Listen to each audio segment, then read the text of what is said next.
first game naging mainit at puno ng momentum swing ang naging tagisan ng PhilHealth Health Insurers kontra NHA Home Masters matapos umabot sa ikalawang set ang kanilang laban kahapon. Matibay ang naging simula ng PhilHealth matapos dominahin ang unang dalawang set sa score na 25-15 at 25-21 dahil sa kanilang organisadong depensa at mabilis na opensiba.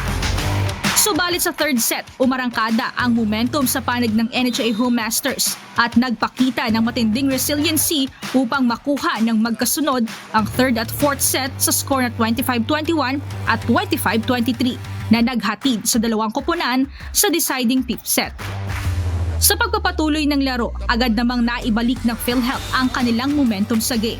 Mula sa kanilang composure at malinis na execution sa deciding fifth set, wagi ang koponan at agad tinuldukan sa score na 15-6 ang kanilang ikatlong panalo.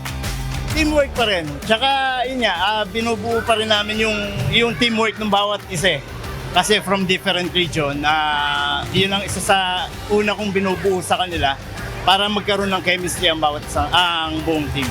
Idinanghal namang best player of the game si Rochelle Rica dahil sa kanyang 18 attacks. Sa second game naman, naging mahigpit at dikit ang laban sa naging tagisan ng AFP Lady Gunner kontra DFA Emissaries.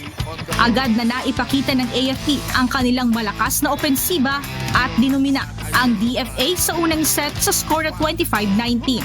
Hindi naman nagpahuli ang DFA Emissaries at mas naging agresibo ang kanilang service at attacks at nasungkit ang second set sa score na 25-22. Bagamat naging dikit ang laban at ang paghabol ng Emissaries sa kanilang momentum, naging mas maingat at matatag naman ang execution ng Lady Gunner at muling naipanalo ang set 3 at 4 sa parehong score na 25-20 at muling nadepensahan ang kanilang standing sa ikalawang pagkakataon. Kinilala naman bilang best player of the game si Arian Pacardo mula sa kanyang 8 attacks at 3 service aces.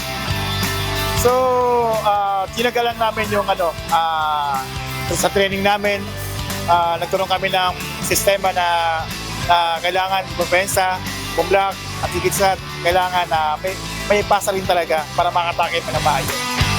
Samantala, hataw naman agad sa first set ng third game ang Pag-ibig Fund Lady Smashers at agad na dinumina ang MMDA Lady Spikers. Sa unang set, naging mabilis ang takbo ng laro at agad na naipakita ng Pag-ibig Fund ang kanilang matibay na depensa at opensiba sa net. Sa second at third set, bagamat sinubukan ng MMDA na humabol sa laban, hindi na binitawan ng Pag-ibig Fund ang kanilang momentum sa volleyball court. Agad na tinapos ng koponan ang laro sa 3-0 sweep win sa score na 25-8, 25-13 at 25-22 at matagumpay na naiuwi ang kanilang unang panalo ngayong Season 4. Ginawaran naman bilang best player of the game si Jasmine Dairo mula sa kanyang 7 attacks. Hopefully po, magtuloy-tuloy na po yung momentum namin. Ngayon po, nag-adjust po kami kasi nawala po si Dayan, yung setter po namin. But happy naman kami kasi may nag-step up naman po sa pwesto niya.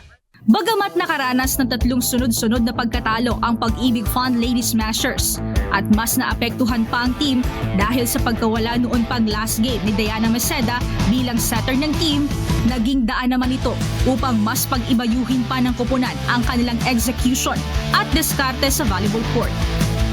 Kaya naman patuloy na abangan ang diskarte ng depensa at opensiba ng mga koponan sa pagpapatuloy ng labanan sa UVL Season 4.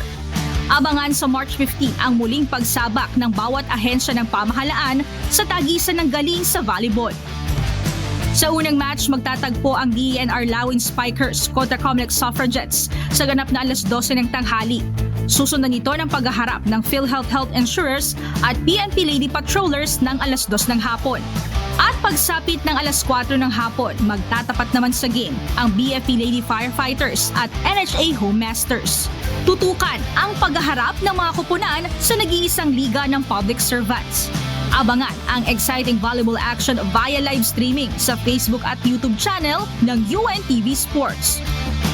Mia Alonso, UNTV News and Rescue. Diyos ang aming sandigan, serbisyo publiko ang aming pinahahalagahan.